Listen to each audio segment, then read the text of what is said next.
We have excellent human beings, and what I mean by that is excellent coaches, we have excellent kids, we have excellent parents that make sure that our kids get to practice, get to weights. I mean, shoot, we have 54-ish guys in the program, and over 40 of them made at least 90% of weightlifting this summer. It's just that kind of group of kids, and what I would say is them being like that gets coaches excited and makes us better too, and so it's just one of those deals that we kind of feed off each other, and yes, I thought it was a very good practice for day 2. The preseason vibe around Camp Lafferty does not remotely read like that of a program trying to turn the page on a 3-win season.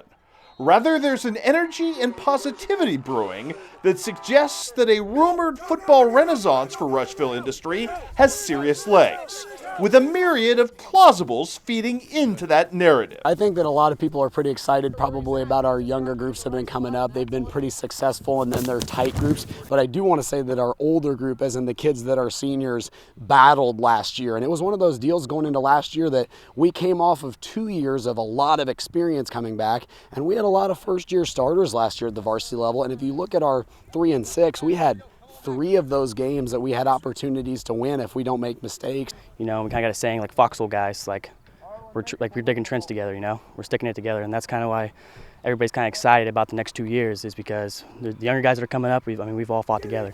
From the winter, through our winter weight training, we just saw this drive in our team, and it's that togetherness. We're a woven team together, and not only that, but we got talent on this team, and we know that, and we know we can use it. We don't want to waste that talent either. Victories, of course, will provide the ultimate validation of which, but the timeline over the next 2 years and the talent pool here sure do seem to jibe, as the Rockets don't lack for a surplus of speed.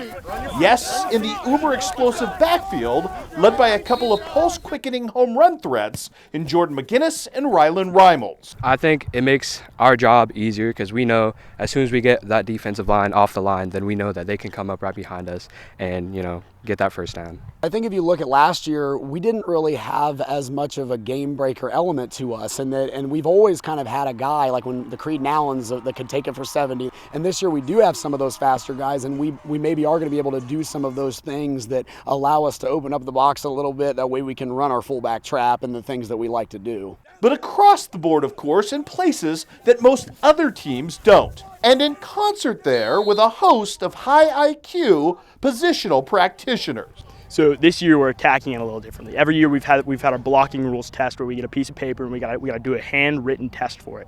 This year we're doing the same thing, but we're doing multiple times. We're doing different kind of tests, application tests.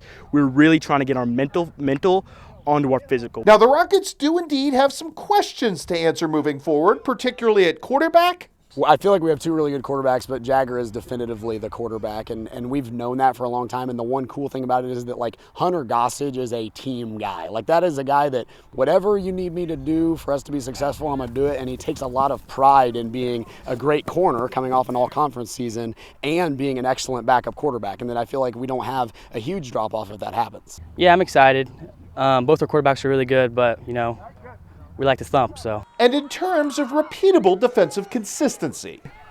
Thinking about it, last year, we had a lot of powerhouse guys, and just their presence alone in the field was intimidating. But this year, I think we have to work a lot more to try to put our presence on the field. And I think the more we work, the better we'll be. But to that end, Rushville Industry will be given an immediate chance to prove its quality, with defending conference champs Stark County coming to town week number 1. So that game we lost last year was a close game, and it was right there. I think if we would have won that game, it would have been a different season.